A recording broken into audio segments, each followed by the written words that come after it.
chapter 12, verse 7, to keep me from becoming conceited because of these surpassingly great revelations, awesome revelations, okay? There was given me a thorn in my flesh. The thorn came from where? It's a messenger of Satan to torment me. 3 times I pleaded with the Lord to take it away from me. It was unbearable. But he said to me, my grace is sufficient for you. Can only be sufficiently experienced when you are brought into total helplessness. Do you get what I mean? Okay? His power can only be so perfectly experienced when you can no longer rely on yourself anymore.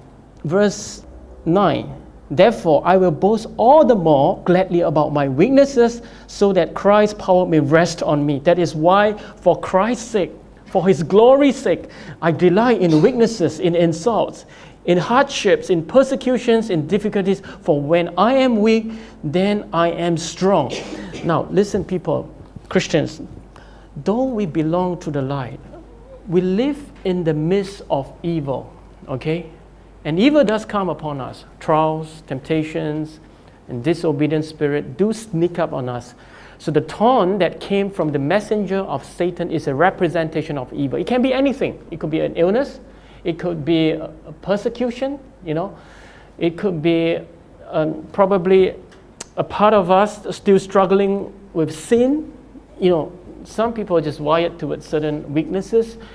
Now, it could be all this, but it's evil, you know. It's from Satan, a messenger of Satan.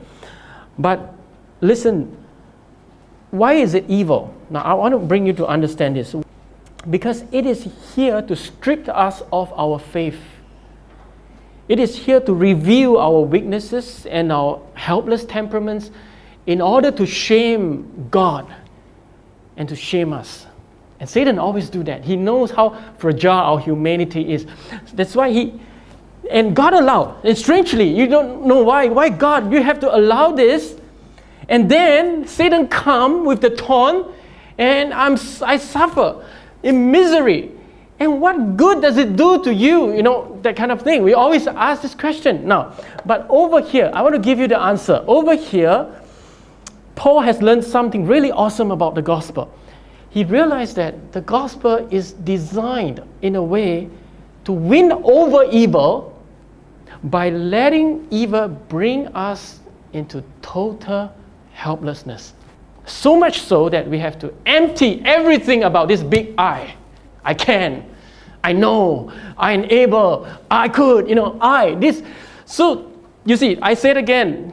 The gospel is designed in such a marvelous way to go against evil by letting evil come against us that we are driven to total helplessness. So we cannot depend on this I anymore, okay? No more self-will. No more self-confidence.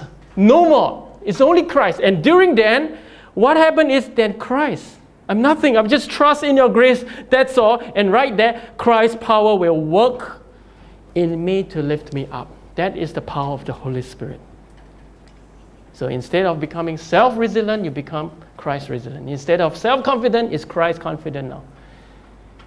Instead of trusting in self-knowledge, no, it's all Christ knowledge. Everything, what He say it is true. Wrestling with your hatred, wrestling with your resentment, wrestling with your jealousy, lackness, wrestling with it. And then, until you realize there's nothing of yourself, just your grace, Lord, and just do on me what you want to do, and He will lift you up.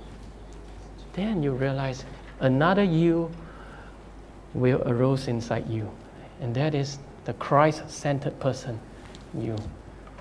And that's what God wants to create in us, okay? Beautiful work of the Holy Spirit.